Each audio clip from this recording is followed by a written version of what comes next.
It's Queen City Confessions with Miguel and Holly. Hits 96.1. Now, if you want to get your confession in, just text it to us. Put the word hits with your confession. Send it to 96893, and we will keep you anonymous. Here's the first Queen City confession.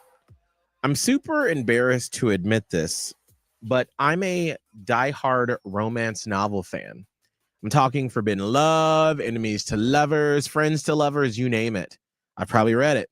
It's my guilty pleasure, and honestly, I've probably spent hundreds of hours reading these stories, but here's the problem. I've been dating this amazing girl, and I'm terrified to tell her. I don't know if she'll find it cute or think it's weird. Part of me just wants to keep it a secret forever, but at the same time, it's such a big part of who I am. Well, I kind of wish we knew some stats about the writer of this confession, because I feel like I'd give different advice. But the main advice that goes across genders, whatever, is you have to share who you are with the person that you're dating. Yes. Because who are they dating if they don't know you? Right. It's a disservice to yourself, and it's a disservice to them because you're not letting them get to know the full you. So, and what if you're worried that they're going to leave or something, then that wasn't your person, even if they are quite wonderful. And if you tell this woman, and we have to make assumptions since we don't have all the details. I'm assuming you're a straight guy who's dating this girl. And if you feel like she's going to make fun of you, that's not your person.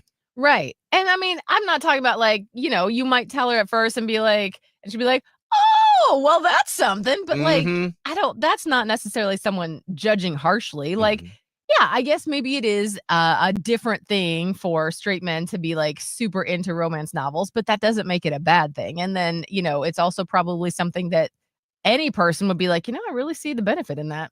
I'm kind of curious. Are you a straight guy? And we're making assumptions here because we don't have all the details, but Are you a straight guy that reads romance novels in secret? Yeah. I would love to hear from you and see, like, do you totally don't tell anybody? Is it your secret thing you do? We can change your name. We can put you in the Miguel and Holly Witness Protection Program. Yes, exactly. And keep you secret. 1-844-HIT-961. 1-844-448-7961, or text us by putting the word hits with your message and send it to 96893. Here's the next Queen City confession. I'm 31 years old, and I just beat a breast cancer diagnosis last year, and I'm in remission as of November. Great. Just when I thought my life was finally starting to get better, my boyfriend of 3 years just broke up with me last night. I feel like I'm taking huge punches to the gut and can't catch a break. Any words of wisdom, advice would be appreciated and helpful because I feel like I'm spiraling. It can feel like that when we're in it. It feels like this is just never going to end. But have you considered that maybe you've got an obstacle in your life that just took itself away? Now, obviously, you're like, I didn't expect this. I'm not the one doing the dumping. I didn't want to be broken up with. But maybe you needed to make it to the next either, better situation for yourself or better person for you or whatever the case may be. Obviously, if this person doesn't want to be with you, that's not a person that you need. It's nothing on you. It's on them. Look what you can do, though. I mean, you made it through all of this cancer stuff, which is, you need a great mental space and physical fortitude to be able to do. So you're unstoppable. Don't let the weight take itself off. Make me want to play Sia's Unstoppable, Holly. I'm like, yes, I'm unstoppable. Yes. I listen to that. I listen to Sia's Unstoppable. Listen to Elton John, I'm Still Standing. Maybe even like the movie version, the one that Taron Egerton sang because that's a really good version. Listen to those and build yourself up for a little while, and then keep your head up and keep going. Let's do this to try to encourage this confessor. How did your life change for the better after you went through a surprise breakup?